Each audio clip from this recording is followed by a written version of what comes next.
The ReliaQuest, we'll talk a little bit about individual awards, and then open it up to the questions, and I'm sure you have a few of them. First of all, excited about the invitation to play in the ReliaQuest Bowl. It's a great destination, certainly Tampa for our football team, and a great matchup with a Big Ten opponent in Wisconsin. Great tradition, certainly a team that is well coached, and Luke Fickell, know him very well, and this team will be anxious and excited to play in this game. So it offers us an opportunity for a 10th win, which has been really kind of the thing that we have talked about for the last 6 weeks after the Alabama game as being an important piece for the development of our program, is to get to back-to-back seasons with 10 wins. So, again, excited about the matchup, excited about going to Tampa and giving our players an opportunity to be part of a New Year's Day. I know it's not a New Year's Six, but it's a New Year's Day bowl game, and it'll be, well received. As it relates to some individual notes, I want to congratulate Mike Denbrock as a finalist for the Broyles Award. I think we'll find out on that today. And we think he did, obviously, an incredible job with his offensive staff and, what they were able to accomplish, offensively, leading the nation in scoring, total offense, third down conversion, yards per play. Just an incredible offensive year in terms of its production, unprecedented in that respect. Also, Jaden, obviously, as a finalist for the Heisman, certainly want to note that. Congratulations to him. That's an incredible achievement. He also was the winner of the Johnny Unitas Award, and there are others that are certainly out there pending that we believe he is a strong candidate for as well. So exciting postseason notes, an incredible year from an offensive standpoint, and, certainly looking forward to the bowl game. We are in exams right now, so our players are not required to be in any mandatory football activities. They are focused on academics. We will have weight training and some conditioning activities available to them during this week. We will begin our practice on Monday, our first practice, which will give us 15 practice opportunities prior to the first game. It'll give us approximately 17 meetings. It'll give us 4 to 5 weight training opportunities. So ample opportunity for us to continue to develop our football players and certainly prepare ourselves against a Wisconsin opponent that we're excited, obviously, and want to be able to put our best foot forward. So that's a little bit about the schedule in terms of what we've got going forward. I'll open it up to questions that you might have on all these matters. Yeah, Coach, just about the bowl preparation. I know you did your interviews last week. How did that go as far as fielding a roster? Do you have a good handle on who you think will play? I think we have a really good sense of the players that will be available for the bowl game. For me to stand here and tell you exactly what those players are, I couldn't do that. But I would say that, we spent all of last week doing exit interviews with our players. So last week was really about our players. This week we're really recruiting. And then we'll get to other evaluations within the staff. Once recruiting goes dead, and our coaches' responsibilities have completed, they have responsibilities, and they have to finish off their responsibilities to LSU. Then we'll do evaluations of staff, and so that's another week away.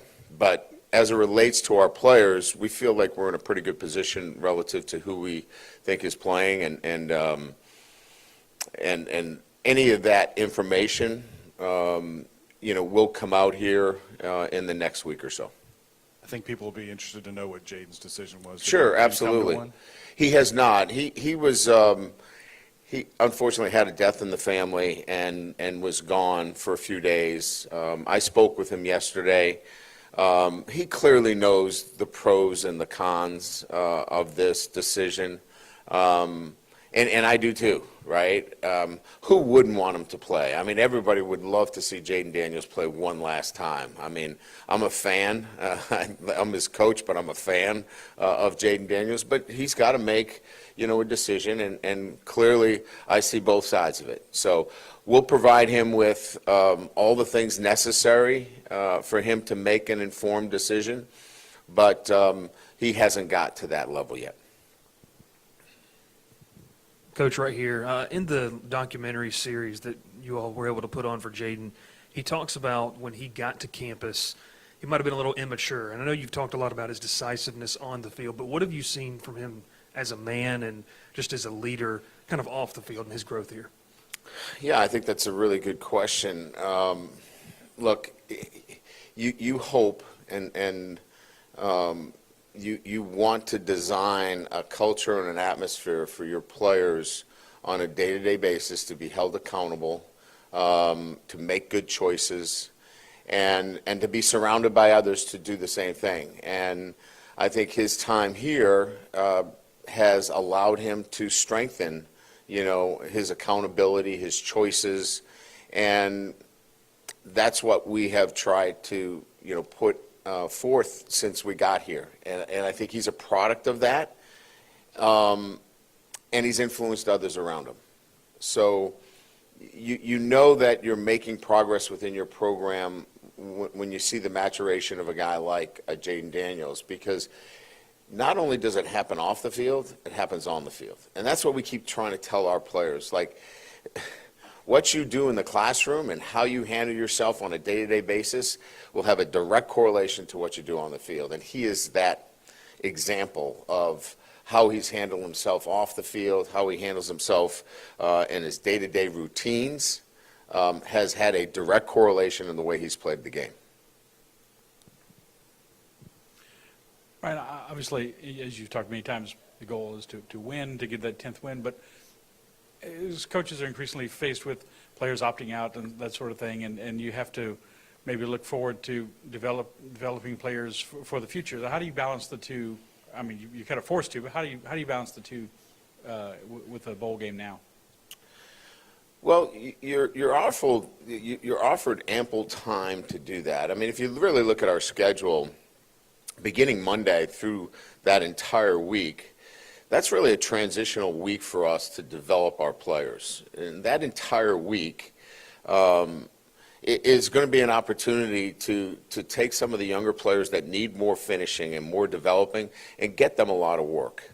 The following week, we can get to work on Wisconsin, and then duplicate that work when we get down to the bowl site. So really, it's 2 weeks of Wisconsin work for those guys that are going to be playing a lot, and then a full week of development, technique work, and repetition for younger guys that need more development. Now, they may transition right into, first team, second team reps during those Wisconsin preparation periods as well. But that first week is when we'll really focus on the development piece in this process. Coach, you're still in the process of evaluating your assistant coaches in terms of who will be Yes. retained and if there are any changes? Yes, sir. Yes, sir. And look, 9-3, we're here to win championships. And so our defense did not play to the level that our standard is set at. Look, nobody is happy, including everybody on the defensive side and the head football coach, that we didn't play the kind of defense necessary. I'm not happy about it. Nobody's happy about it. Our fans shouldn't be happy about it. And we have to do things to make sure that that doesn't happen again. But to say that we're just addressing it now is just not correct. We started addressing it after the Mississippi State game, the Mississippi game. That's when addressing our defensive shortcomings began. And so this process has been ongoing. You know, it's not like all of a sudden, hey, by the way, you got to fix the defense. This has been ongoing, and this process has been one where we feel the pain of everybody, because we feel it too. And it cannot be the kind of defensive performance we had this past year. It's got to be better, and it will be better. Can you just share a little bit in terms of it's a blend of coaching and personnel, or both need to be improved, or what do you think? Tim? I don't think that I've ever, look, here's what I can tell you. I was 3 games into a season in 2016 in Notre Dame. I had to fire my defensive coordinator, and he was in my wedding. Those aren't easy decisions, okay? I'm not afraid to make those decisions.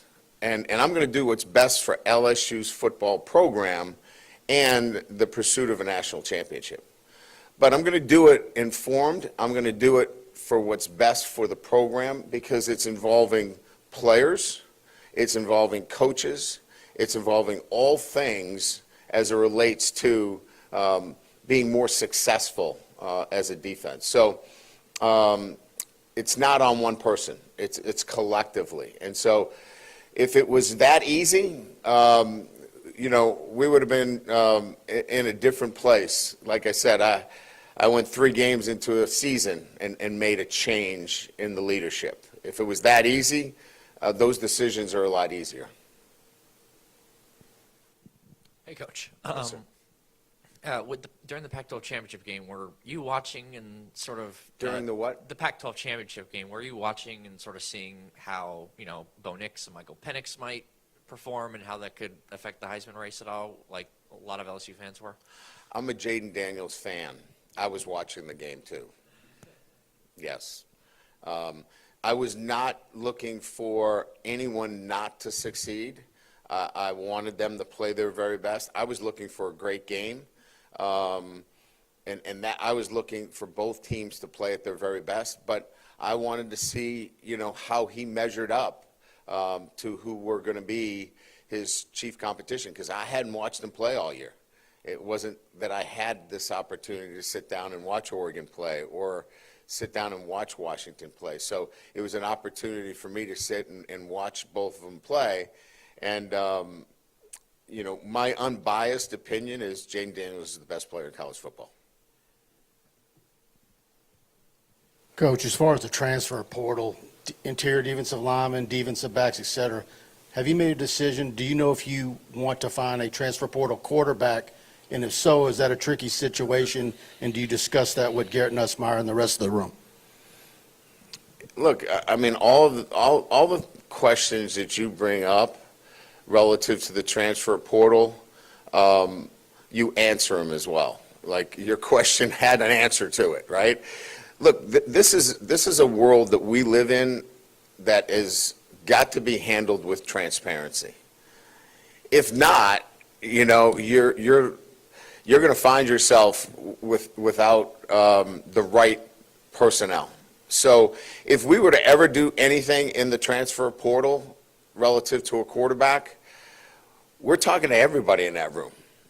And we're talking to recruits, we're talking to everybody. It is about transparency. It's about honesty, and it's about saying, if we're doing that, here's why we're doing it. And then making a decision and doing it. Because, again, the most important thing here is what's in the best interest of LSU's football program, not what's in the best interest of a singular person. So everything that we do in the portal is going to be to that end. And just like I mentioned relative to coaches, I mean, this is not personal, okay? I know it has a personal end of it with families are involved, and they may have to pull their kids out of school, and they may have to move, and that's difficult. But this, at the end of the day, the decisions that I have to make are in the best interest of LSU's football program. Brian, following up on that defensive staff, would you like some level of continuity, especially at this stage of where y'all are at in the program? So those are all great questions that you look, at the end of the day, you have to factor all of those things in. You're 2 years in.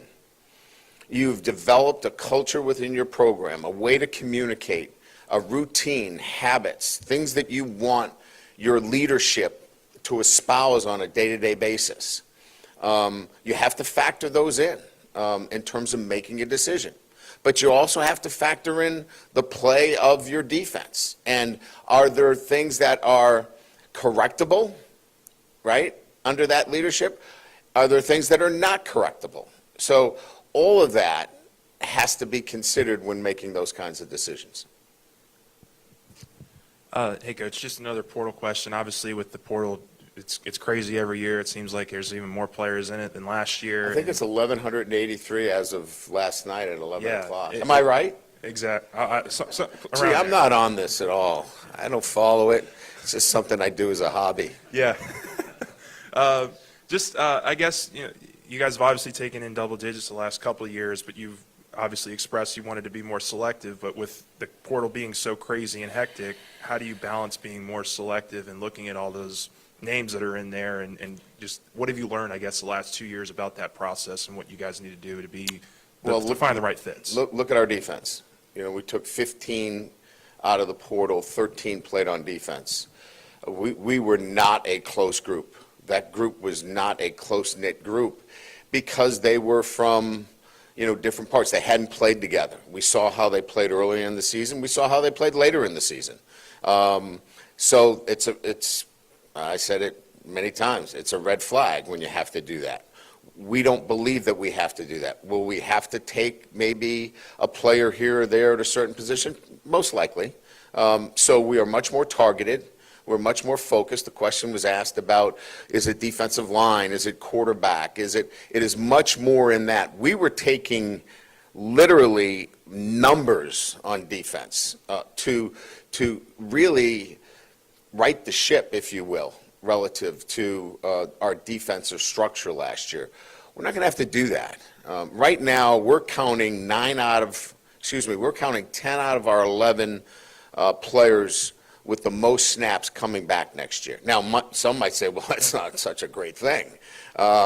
We think it is because you have experience. We didn't have that last year. So that's where we are relative to the portal.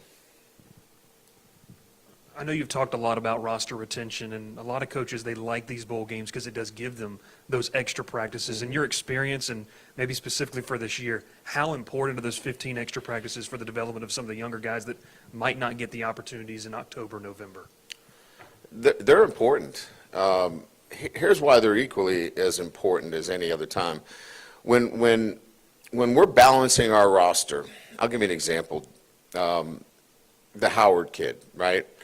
We held on to him at the 3-game max until A&M, and then we put him in against A&M. He played pretty good, and so he used his 4th game in that last year. We're excited about playing him in the bowl game because he gets that extra game, and so that's what makes this even better, because once they gave us the extra game for the bowl, now you can play all of these guys that got to the limit of 4 and really let's see what they've got, because now they're a full semester or almost a full year in your program, and they're ready to go out and compete. So I think that adds to it in terms of development and playing guys that have gotten their 4 games in. Deuce Chestnut and Denver Harris, are you moving on from those guys, or did they have any chance to be with the program moving forward? We'll have to sit down. We have not sat down with them. We're going to wait till the end of the semester, and then we'll sit down and have individual conversations with both of them. They will not. Hey, Coach, when you have players up for individual awards, especially an award like the Heisman, I guess what does that mean, impact-wise when you're going into the season of heavy recruiting right now?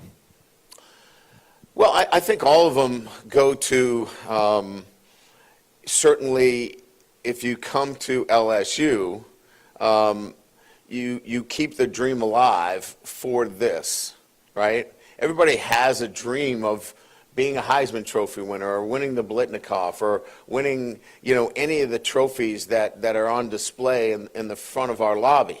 It's not something that you can't achieve.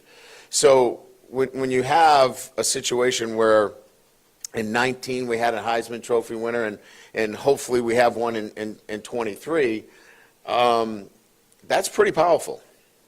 That's really powerful when you have two Heisman Trophy winners in such a short period of time, especially at the quarterback position. So I would not minimize the importance of that in the ability to recruit and the ability to retain. Yeah, Brian, you've been in the playoff a couple of times. This year, the committee, their decisions based on criteria, what do you think of it? Well, it was probably the most difficult one that they were confronted with. But, look, we knew that there were 5 conferences from the very beginning, and there's only 4 spots. So if you did the math, you just needed to look at the 5 conference champions and say there's 4 slots. And, look, we played Florida State and we played Alabama. 2 outstanding football teams.